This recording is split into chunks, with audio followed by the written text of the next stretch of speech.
Baiklah, Bismillahirrahmanirrahim. Assalamualaikum warahmatullahi wabarakatuh. Baiklah, pada kesempatan kali ini di sini saya akan membahas mengenai 5 atau 5 awalan pengadministrasian instrumen dalam pelaksanaan AUM PTSDL. Nah, langsung saja.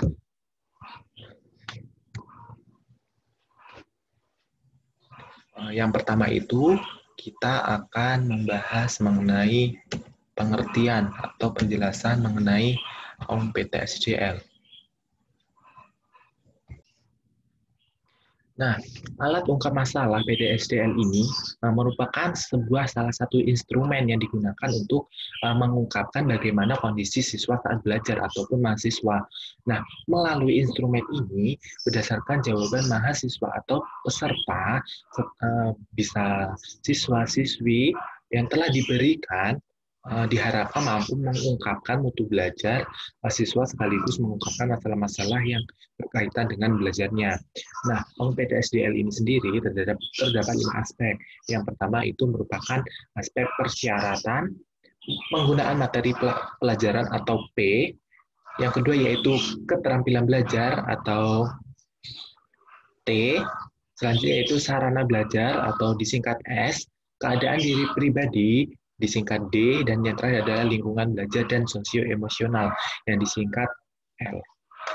Nah, selanjutnya, tujuan dilaksanakan AUM PTSDL ini untuk mengungkapkan masalah siswa dalam belajar, mendapatkan gambaran tentang masalah belajar-belajar yang tengah dialami oleh peserta pada saat belajar berlangsung. Tentunya menyangkut prasyarat, pengesahan materi pembelajaran, keterampilan belajar, sarana belajar, keadaan diri pribadi, dan keadaan lingkungan fisik dan sosio-emosional atau disingkat PTSDL.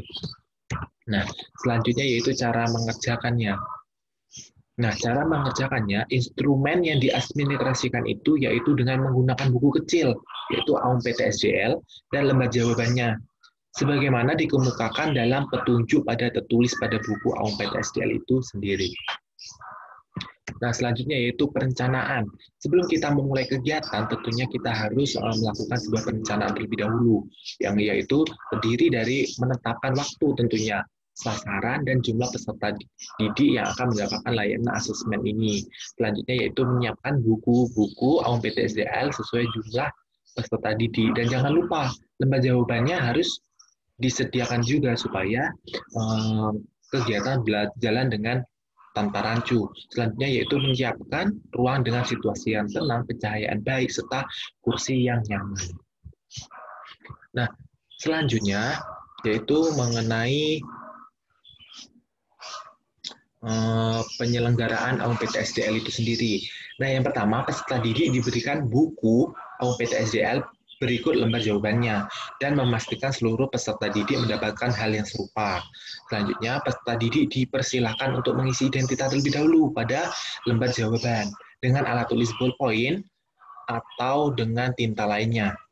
Selanjutnya yaitu memperkenalkan kegunaan, tujuan, dan manfaat diselenggarakannya AUM PTSDL. Dengan orientasi, peserta didik dapat mengisi pernyataan sesuai dengan apa yang sedang dialami. Di samping itu, untuk meyakinkan bahwa peserta didik bisa mengesampingkan perasaan curiga, khawatir dengan ingin mendapatkan pujian, dan diyakinkan dengan asas kerahasiaan atas apa yang akan dijawabnya. Nah, selanjutnya memberikan kesempatan kepada peserta didik supaya apa? Supaya untuk mempertanyakan berbagai hal yang dirasa belum jelas. Selanjutnya, peserta didik itu sendiri dipersilahkan mengerjakan AUM, meyakinkan peserta didik untuk membaca dengan cermat, memilih jawaban yang paling sesuai, memberikan tanda silang pada pilihannya dalam lembar jawaban yang telah disediakan, serta memastikan semua butir pernyataan terjawab dan tanpa tertinggal. Selanjutnya yaitu waktu pengerjaan ekuivalensi dengan 1 jam pelajaran atau 45 menit. Nah, saya rasa itu cukup untuk mengerjakan. Selanjutnya yaitu pengelolaan hasil. Nah, setelah kita mengerjakan tadi, tentunya harus diolah hasilnya. Karena pengelolaan instrumen AUM PTSDL ini pada hakikatnya hampir sama dengan instrumen-instrumen lain. Hanya saja, yang paling tampak perbedaan adalah semua jawaban responden memiliki skor tersendiri. Jawaban responden dikoreksi dengan menggunakan 3 kunci jawaban, yaitu kunci K1, kunci K2, dan kunci KM. Dengan ketentuan K1 dikalikan 2, K2 dikalikan 1, sedangkan KM perhitungan jumlah. Agar proses pengelolaan lebih cepat dan hasil analisis lebih lengkap, maka dalam pengelolaan instrumen ini dapat dibantu dengan perangkat komputer dengan program analisis yang telah disusun untuk mengolah hasil AUM PTSDL tadi. Sehingga hasil pengelolaan data AUM PTSDL ini dapat ditampilkan dengan format individual, klase kelompok, maupun jenis lainnya. Nah, selanjutnya itu dari keseluruhan penyelenggaraan aplikasi instrumen tadi, hasil yang diperoleh disampaikan kepada masing-masing responden dalam bentuk profil individual. Sedangkan kepada kepala sekolah diberikan data rekap, data pendukung lainnya, supaya bisa lengkap. Nah, penyampaian hasil tadi kepada masing-masing responden akan lebih baik apabila disampaikan kepada peserta didik secara individual, jangan kelompok, karena sudah melakukan perjanjian karena menggunakan asas kerahasiaan. Nah, hal ini memberikan ruang kepada guru BK atau konselor untuk mengomunikasikan hasil tadi kepada peserta didik. Selanjutnya, hasil yang didapat dari pengelolaan AUM PTSDL tadi dapat dijadikan dasar pengembangan program bimbingan dan konseling yang selanjutnya. Supaya apa? Supaya program bimbingan konseling itu bisa berjalan dengan baik untuk kedepannya. Selanjutnya yaitu setelah diolah tadi, tentunya kita harus menyampaikan hasil. Nah, dari hasil pengelolaan instrumen yang perlu disampaikan kepada pihak-pihak yang terkait secara langsung dengan responden, dalam penyampaian hasil instrumentasi, ini tetap harus menjaga kerahasiaan, karena asas kerahasiaan ini sangat penting, tidak boleh disampaikan atau diumumkan kepada khalayak umum.